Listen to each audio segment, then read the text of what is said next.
Welcome to the Disney Therapist, a podcast where we take Disney film, Disney movies, and we process them through a psychological lens where we use things like archetypes, depth. We connect to myths and story and narrative, and we try to shed just a kind of a perspective, the perspective that we use with stories and clients. That was a perfect intro. Congratulations on your first one. And so I'm Alan. I'm a licensed clinical professional counselor here in Nevada, and I'm one of the hosts for the Disney Therapist, and this is... I'm Tyler. And Alan said he was never going to do the intro until the 10th episode, and we're here. It's episode 10. Yes. Can you believe it? I can't.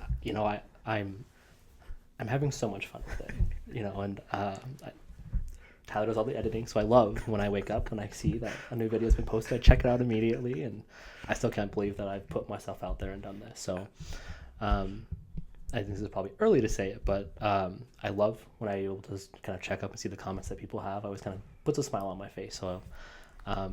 So like and subscribe if you haven't. Yes, like, subscribe, and comment, because we do want to interact with you. We do want to hear what you guys are connected to. And I think you bring up the thing that if you're listening to the podcast, so obviously it's a podcast, so we're more focused on like the audio, but we have a camera always set up recording us, and you could tell sometimes the battery dies and like there's no video, but we upload everything to YouTube, and I actually go through and I take about 2 to 3 minute snippets from the podcast, and they get published every day before the new podcast. So you actually can get clips from the episode, and sometimes what we'll do is I take those clips and I categorize them on playlist. So if we're talking about something like shadow, right? Depth therapy or shadow, or we're talking about couples counseling or healthy relationships, I've taken the snippets from each episode and they're all in playlist together. So if you're listening to this and you're like, oh, I'd love to learn more about like ego death, right? There's a playlist on our YouTube channel for that, because I find, at least with podcasts that are informative that I like, I don't, not everything I don't connect with, right? Yeah. There's some podcasts that I'm not listening to that one. But sometimes if there's a resource available where I can take important information from it, and I'm not going to be the person who goes to the show notes and like reviews everything. So there's that. So check out the YouTube. You can subscribe there. If you can share it with your friends. That's great too. We also have our website.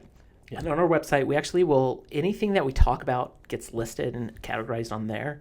And I actually will go through and we segment the entire podcast. So probably every 2 to 3 minutes, I give it a label of whatever the topic is.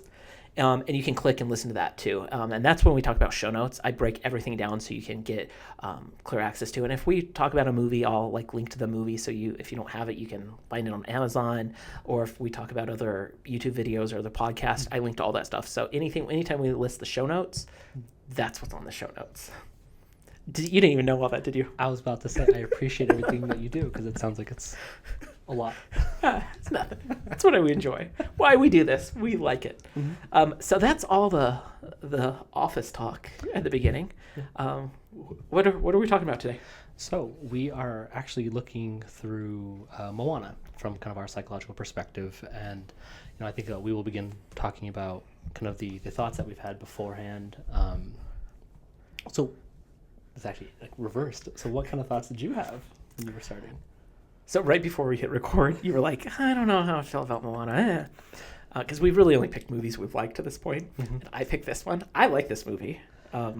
My little niece, who's 3 now, likes this. This was like the favorite movie she likes. So she sings a song. So I'm like, okay, I like it's a little bit endearing. I don't know. I guess I don't know if this is even going to make sense. This is so not me, but like you'll laugh at it, which is like I'm a Pisces and it's water. So I don't know if that's why I like it. Like there's something about like... I'm a Cancer. I'm a cardinal water sign, and I absolutely hate it. So that's not it. No, I don't know. It might be. But continue, sorry. Yeah. Yeah, no, so overall, okay, so my thoughts are, like, I like the movie. I don't necessarily know why I like it. I haven't explored that. Maybe we'll know if they ask me at the end. We'll see. Okay, noted. I really enjoy this because I think there's a great family dynamic. I think it's a great hero's journey, but it's a reverse hero's journey because Disney's done a much better job in recent years about having female leads do a hero's journey. I think I love that there is no real villain in the movie, and I think that that's a dynamic I really enjoy, starting to have, that we can have stories where there isn't the dark, like I really like their songs, like the Ursula song or like Scar's song. Like it's fun to have the villain. Yeah. But I think from a storytelling perspective or just understanding it, we don't have the shady character in a hat, like trying to, sell us, turn us into a frog, right? Like we don't have that in our life. But what we do have is complexity, if that's even a word. Like we have complex lives, and people, like, we don't have villains. We have struggles, we have adversity.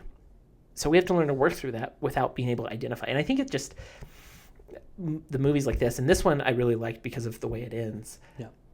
That there is no villain. That it's just a journey. And I think that's one of the reasons I really like this movie. And I think that's why, I was sharing with you that initially this is not a movie I liked, but when I sat down and I did my notes and I was kind of looking at it with a different lens, I think I grew to like it because exactly what you're saying, that this was a movie all about internal battle.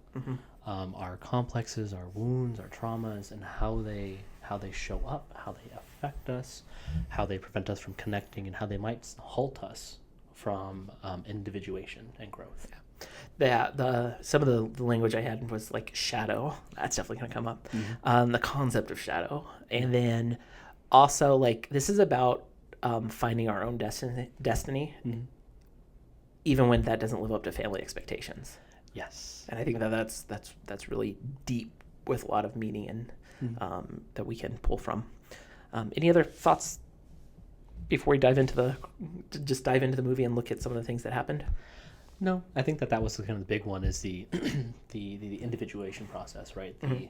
How we form our own destiny when it intersects or when it's actually halted by kind of important people around us. Where we want to put ourselves on a certain trajectory, and people are doubting us, or people are telling us that that's not a good path, and how difficult that can be. Yeah. And that's without even introducing Maui, who has his own struggles. Yeah, absolutely.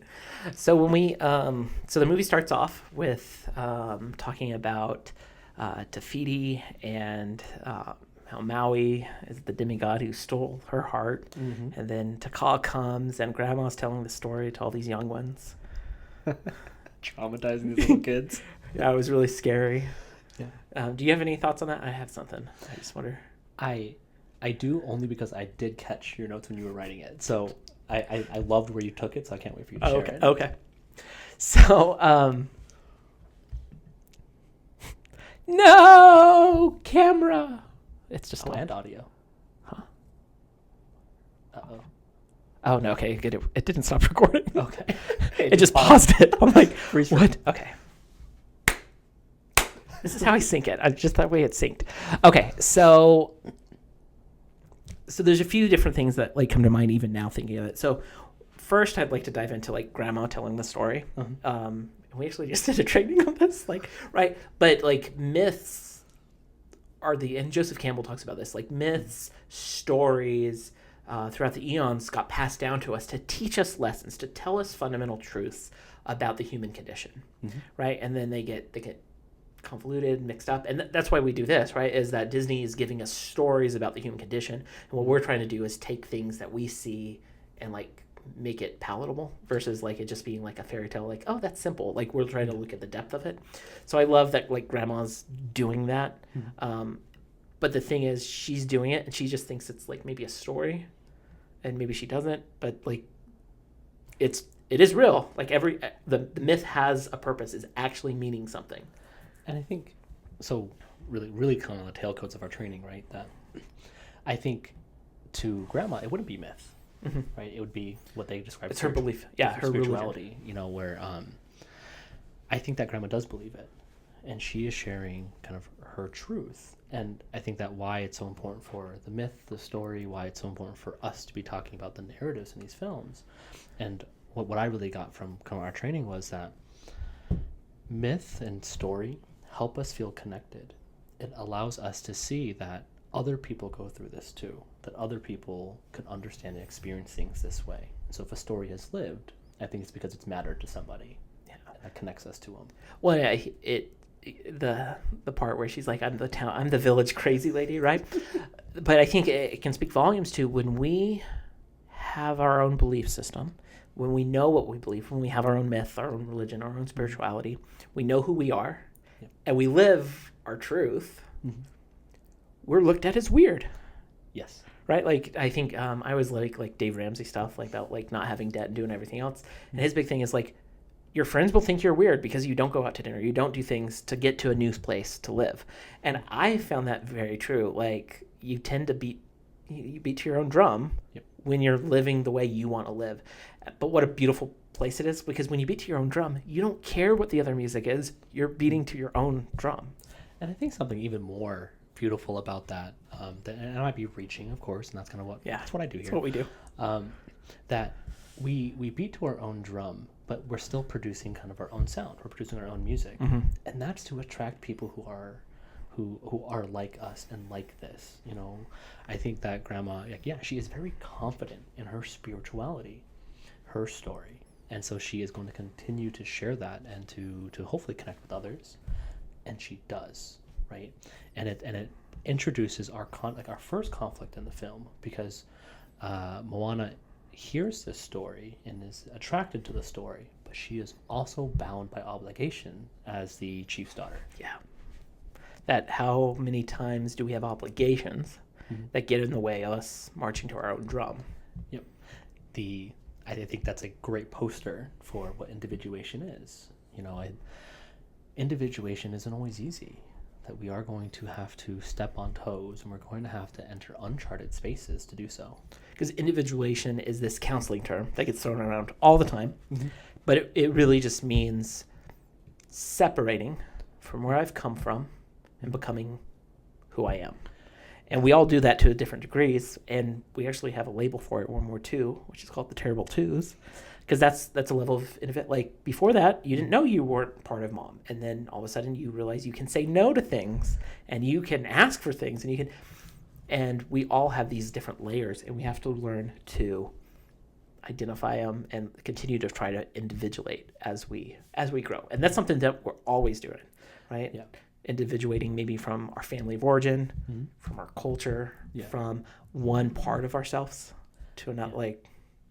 You know, it's any time that we feel like we don't want to be part of like this belief or this ideology anymore. You know, and so it's constantly happening, and it's an opportunity for us to try something new. But that's scary, because what's happening is we're saying, ooh, what is that over there? Yeah. And we're hearing people go, no, we don't go over there. Don't do that. Don't do that. But then you're like, well, why? Right? When you question and it can feel uncomfortable, because now you feel other. You feel like, oh, am I wrong? You're conflicted, right? The whole song Moana sings her big, like, how far we go. That's a conflict. Yes. Right? She feels drawn to go somewhere, but she's told, no, you can't. And one of the reasons why sometimes we're told, no, you can't, is because of other people's wounds. Yes. Right? That dad had a traumatic experience. He almost had lost his friend. So he's chosen to stay on the island. And that's what everybody's done. For good reason, right? There's a monster. Your ships aren't coming back. Like, you need to stay there. This is safe. And that sometimes we don't explore who we need to be because this is safe. And I do kind of just want to put a caveat out there too. Because I think sometimes when we talk about this stuff, like, we're encouraging like individuation and everything else, but being individualized doesn't mean like, I'm just going to go be an art major, or not against any art majors, but like, I'm just going to go be a professional athlete. If your parents are saying, no, that's not a reasonable play, that's not individuation. That's not being to your own drum. That's something you like and you want to do. But we're talking about individuation is something deeper within you, like becoming. If you feel like you're an artist, you might go be an accountant, but you do art on the side, or you're an accountant for an art museum, right? That you can be yourself, but also do practical things, right? So it's finding this balance between the influence from the family, safety, and not. And I think that's kind of Moana's journey. Is her grandmother gave her permission to go out there, and she did it in the safest way possible. That individuating does not mean go be an anarchist. Yes. Right? That I like that. Yes. that what it truly means is to respect what you are feeling, to respect kind of. So I'm going to tease kind of like the big wrap up at the end, to respect the call, right? And I think that was something that was so beautiful, and I didn't catch it, so I don't know if it's in the original song, at the beginning of the movie, but at the end, there's this big moment where essentially the call is enough, that she's been called, and that is a valid enough reason to go and do it and to go try it. Yeah. And so when we talk about being, to individuate, it's to respect the calls that happen, see what that's about, and come back and see how that fits in or does not fit in with where you're at, and process what happens if I answer the call? What do I lose? And what happens? What do I lose if I don't answer the call? And this is where I think it's important when we're in process, when we're in therapy, we don't make decisions while we're still in process. Yeah, because we're still trying to understand what this all means. And if I take that back to the movie, she had the call. Yes. She got the heart. Yes. And she ran straight to the ocean in a small little boat. Yep. And her pig almost died. Yes, and so did she. Yeah, and her too. Her foot got stuck. Right? She was in process. She didn't quite know everything yet, right? But then her grandmother shows her, oh, they were voyagers. They have these bigger boats, these safer boats. She had processed, oh, this is why I have a calling. This is who I am. Then she's able to go, right? That she worked through a little bit of the process of understanding that part of her. I'm curious. Did Grandma show her the boats after the wreck? Because I remember there was a segment too where she actually forewent the curiosity. Yeah, she jumps in the boat. So she sings the song, How Far I Go, right? I'm going to be myself. I'm going to go. So she goes. But she didn't sit in knowing herself long enough. And that's where I think she wrecks. Versus she comes back and then, escalates from that. Then she finds out and then she goes. Yeah, because I think this is really beautiful because what it says is that we are going to tease both sides of this call. We're going to see how we feel when we don't answer the call, and we're also going to tease what it looks like to be in the call, and we're going to sit with those and then decide. Yeah. And so in the movie, what we see is that Dad represents status quo. Yeah. And Grandma fosters individuation. And I think that, when she finds out about the boats and she goes, wow, we really can do that. There's now there's even more validity. It gives validity to there's a way to do this that isn't as impulsive or reckless as everybody thinks. Yeah. That's kind of like, so let's talk about the art major for a second, right? When you realize that there are fields where art really thrives. I think graphic design, graphic art, video game design, these are all places where, boom, there is more stability. And that might give artists some validity. When we can connect and tether to, oh, wow, this makes sense. So she feels inspired to go. And so we have this happen, then we have the act of individuating. Dad finds out. Yeah. And she has to really step on his toes. And she's still questioning, because now what happens is she hears that there is going to be conflict in a primary relationship if she does this. And now, once again, she's in process. And I think Grandma playing the mystic here, when she emphasizes how important it is for her to have her journey, that's what inspires Moana to jump in that boat and go. And of course, what happens is Grandma's spirit is driving her away from the island. Yeah. One of the things you said, I think before, because we're almost to the point of like maybe leaving the island, right? The first act is done. That you said that I kind of wanted to hit on, which was the dad represents like status quo. Yes. Right.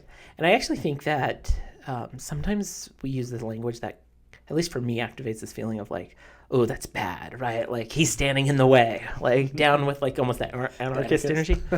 But really, like, it comes from love, right? He has this status quo. He has this fear. He has this want, because he used to have the same call, but he didn't. Yeah.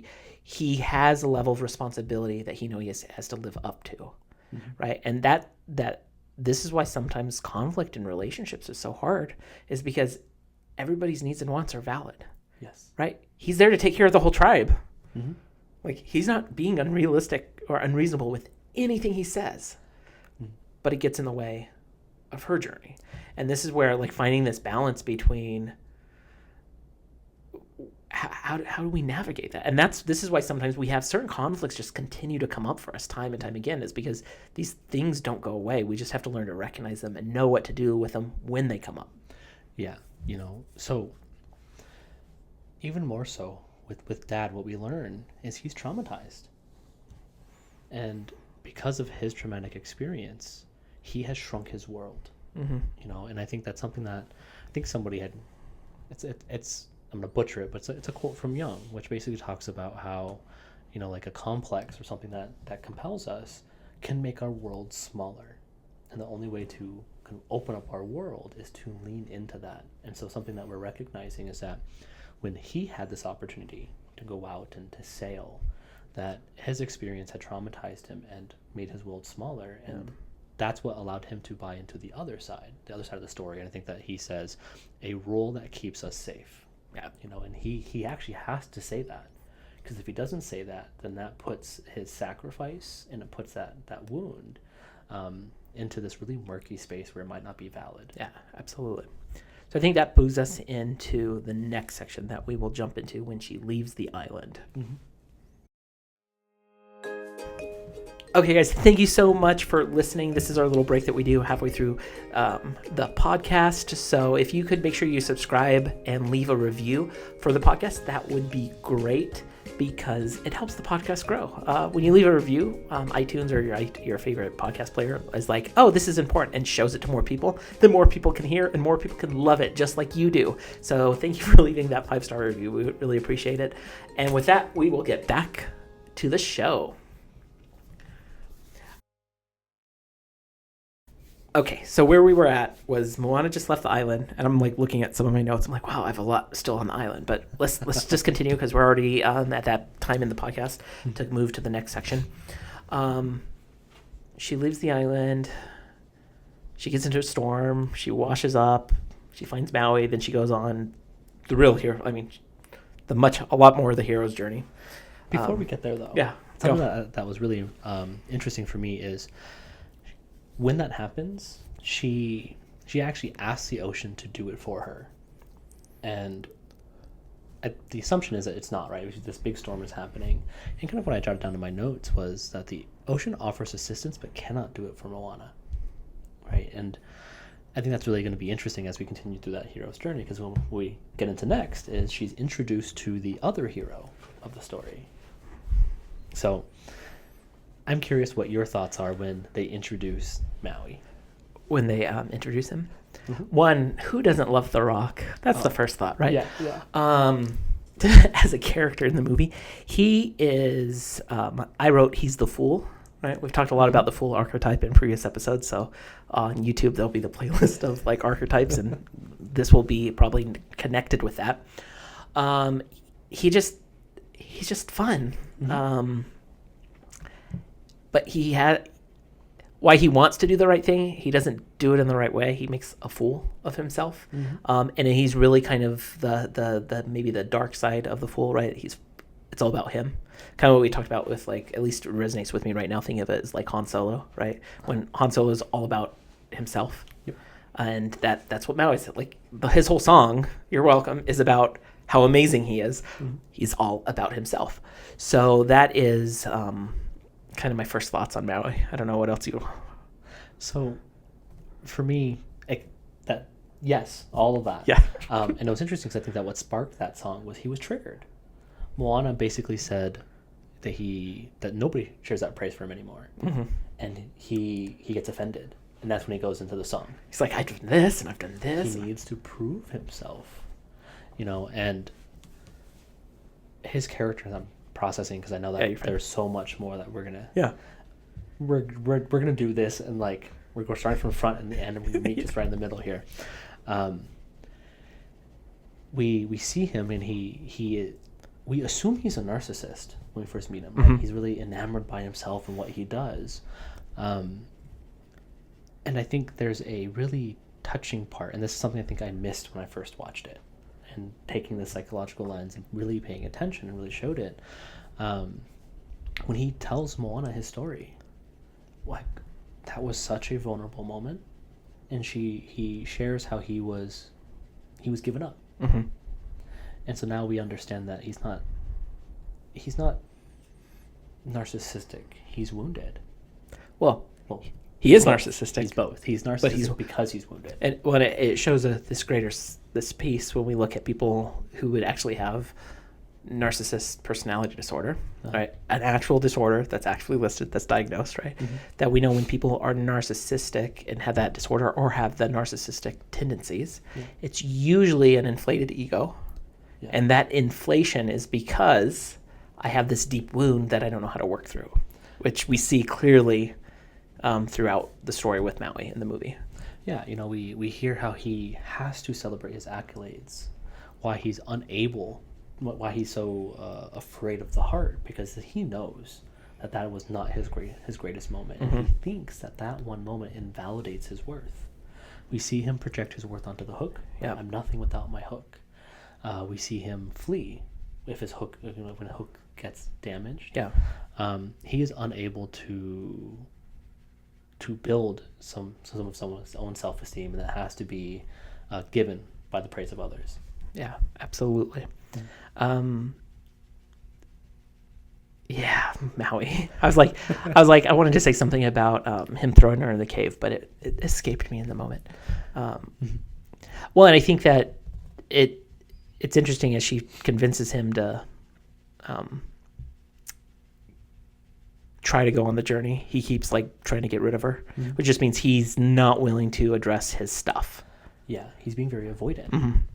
I think that part of what you were referencing with throwing her in the cave, it's that he's trying to put distance between this thing that's triggering, this wound. Yeah. Any other thoughts on Maui or? Not yet. I think we'll definitely get to some more as we kind of continue down.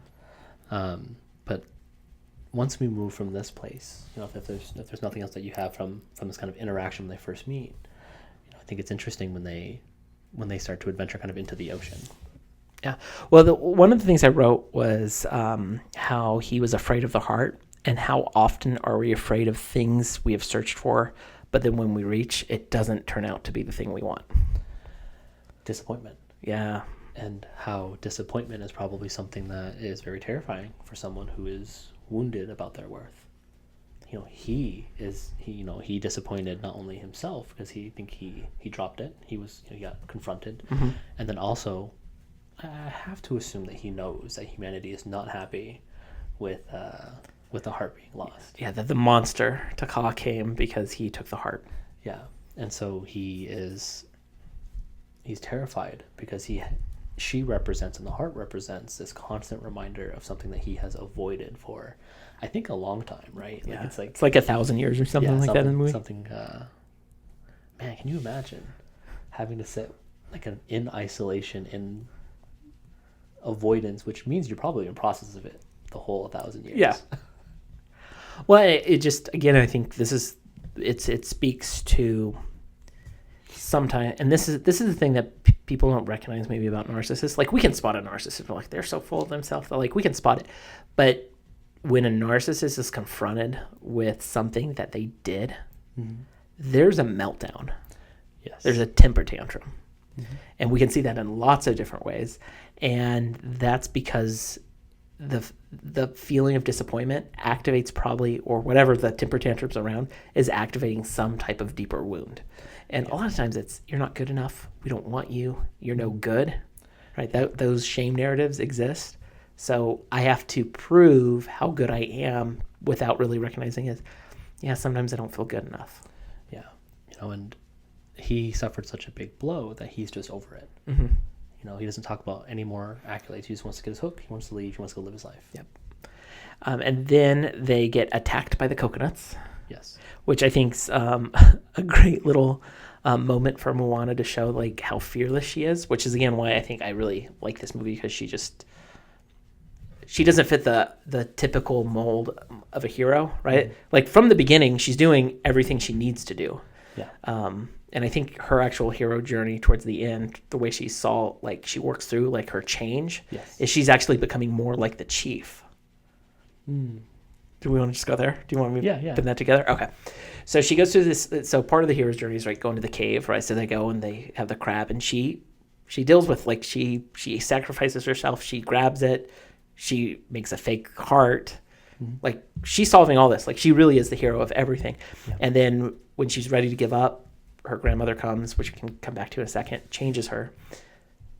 When she realizes that Taka is Te Fiti, right?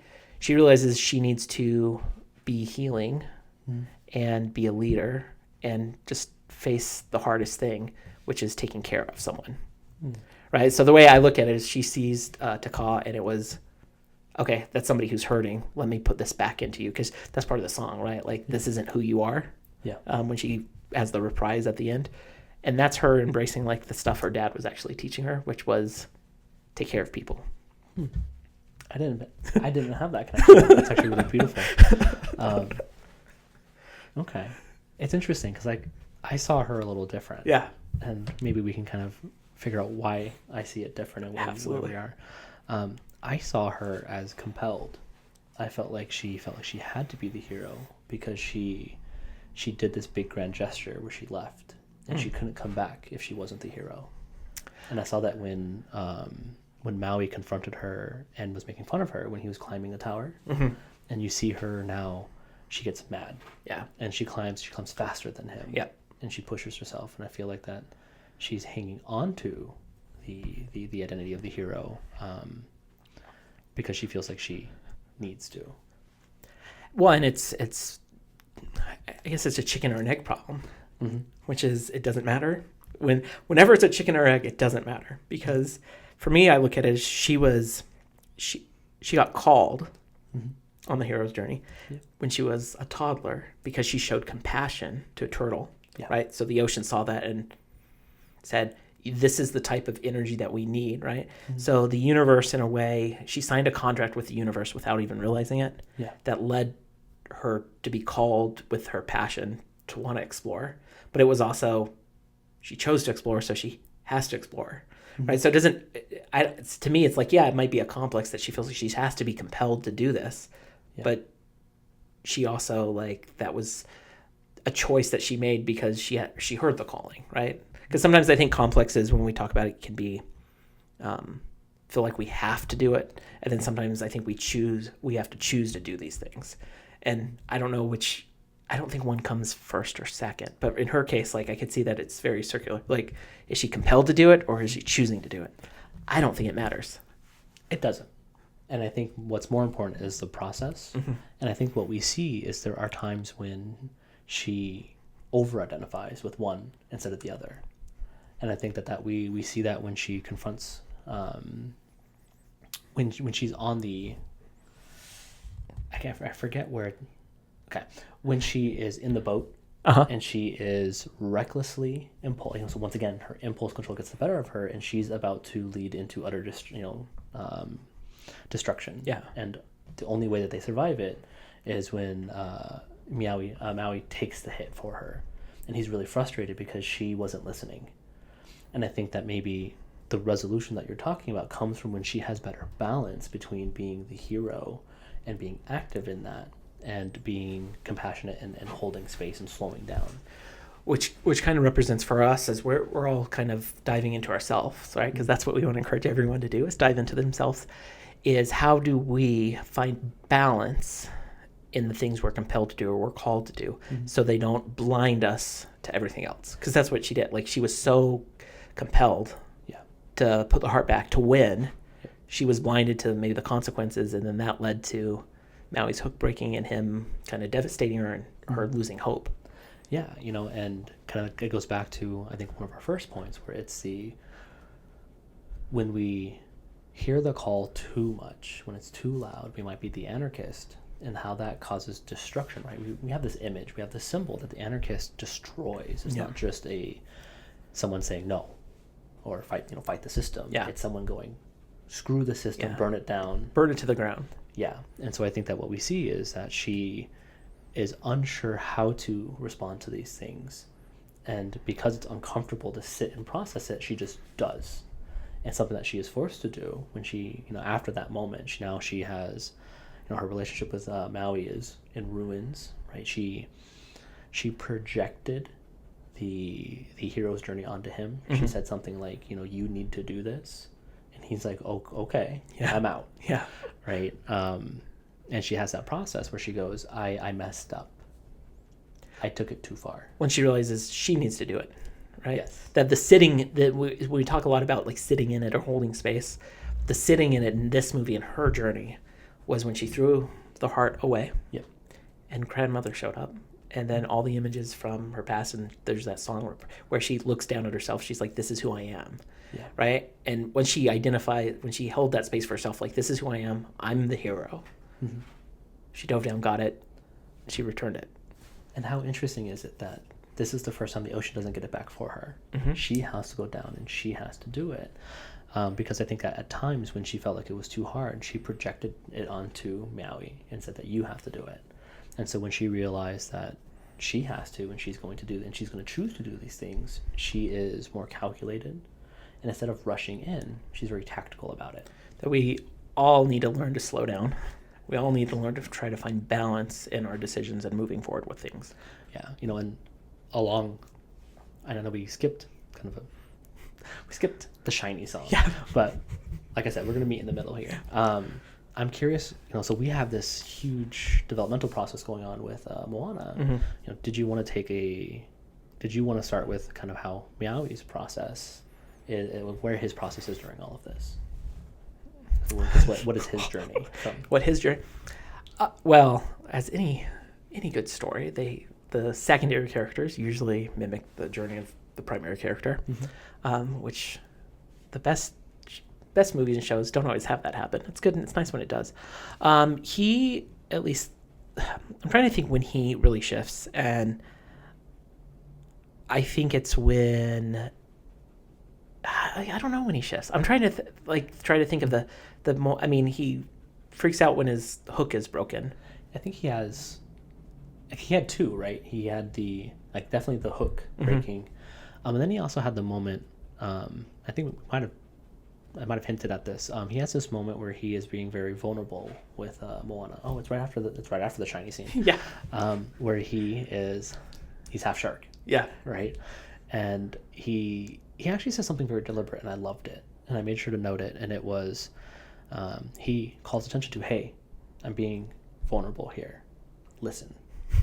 And that kind of is really important, because what that shows us is we need to hear someone when they if we want to respect the relationship, if we want to grow together, we have to make space and hear them. Absolutely. And we see him kind of have this hook malfunction. He's not really doing that well.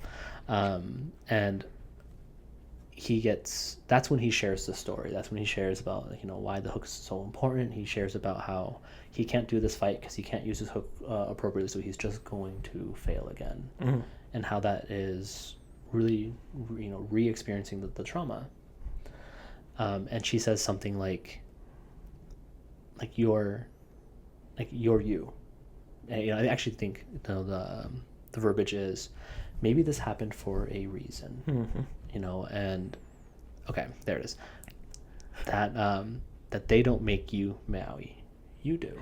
So what I wrote was how often do we believe that if we don't have our hook, we don't have anything?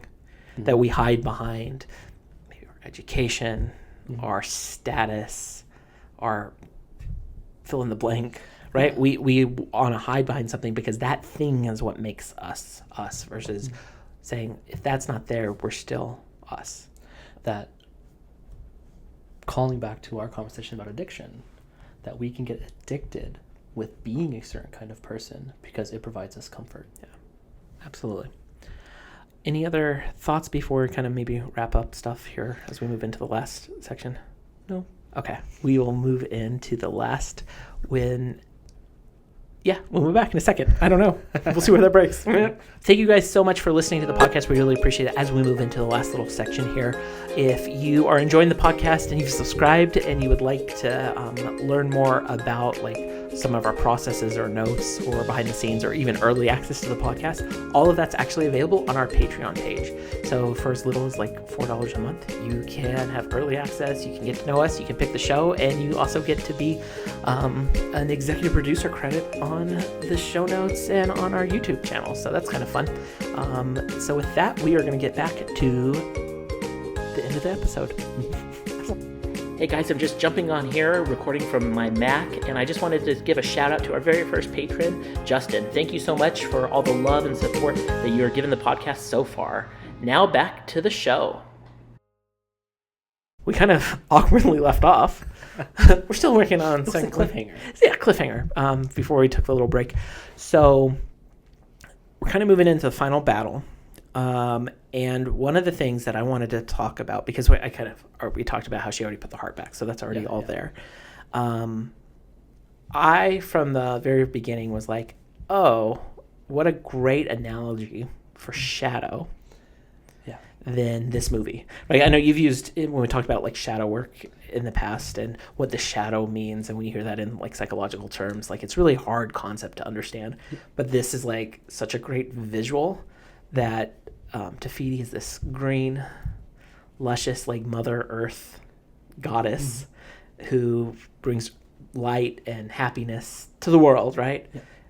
And then the dark side, right? The side that when she's not there, right? Because that's on the light, that's on the consciousness. When she's not there, the shadow comes out, which is almost the exact opposite, but is a part of her. Yes. Right? It's not that it's not her. Mm-hmm. It's just the dark part of her that normally doesn't come out, that's hidden underneath everything. Not just the part that doesn't really come out, but the part that we don't want to see, we don't want to know. You know, and I think that gets reflected because she doesn't even know who she is. Mm-mm. Right? You know, she sees the heart and it's not like, oh, thank you, give that back.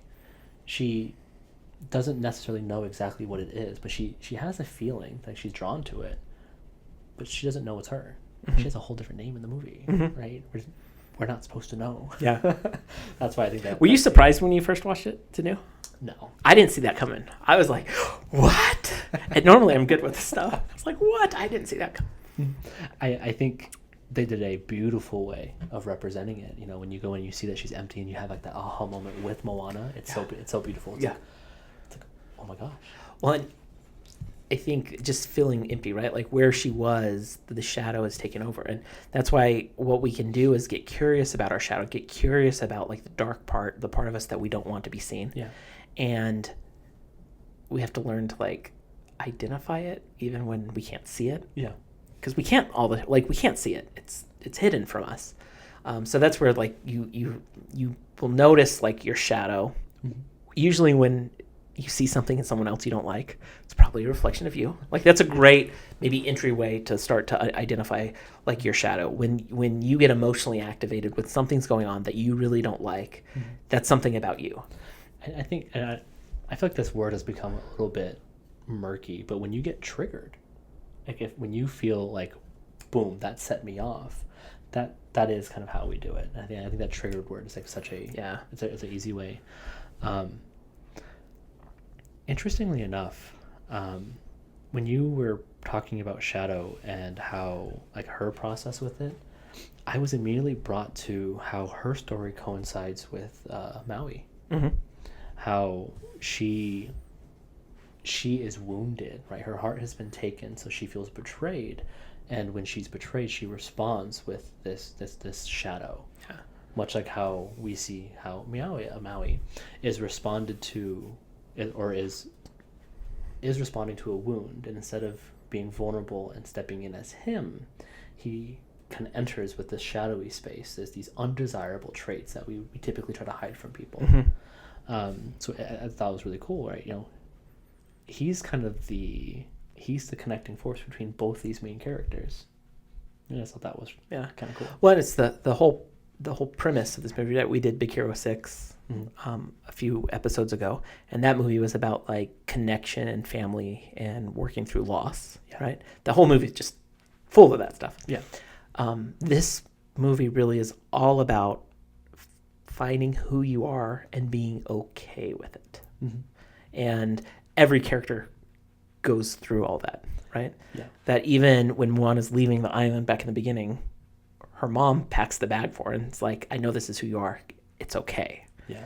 Right. So I think that that's a great like lesson that we can try to learn from this movie, which is it's not always pretty. It doesn't always align with what our expectations are. Mm-hmm. Sometimes identifying who we are, sometimes we have to be a lava monster. Yeah. Right. Like we want to be beautiful, but sometimes we're going to be lava. Yeah. And it's important for us just to be able to notice it, right? You know, so you're talking about our shadow and how it's something that we don't necessarily know. Mm-hmm. And something that, you know, that we are actively learning as we do this depth training too, is that it's important for us to know what our shadow is like. So we're not shocked, we're not surprised at it. And I think that not being shocked, not being caught off guard allows us to feel it and go, wow, I'm here again. And I think that's where we do the Hansel and Gretel thing, where we have breadcrumbs now. Yep. You know, the more that we see that is us, the better we are at recognizing it and pulling ourselves back up. You know, so I think that was one of the beautiful moments, I think, with Maui when he shows up again, and he's not a butt about it. He shows up and he owns it. He goes, I'm me. Yeah, I don't need this hook. Where because I think he shared the wound with Moana. I think when he was fleeing, he had this internal process where he recognized he was responding to the wound, and I think he said, "No more. I need to confront this. I need to work through this. You know, I can't run from this one, or what will running do for me?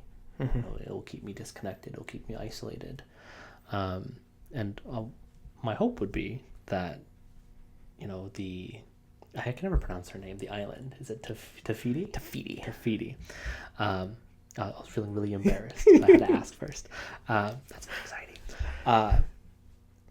That her shadow is coming up because of a wound with betrayal. Mm-hmm. So we're understanding how all three of these characters are manifesting maybe their shadow.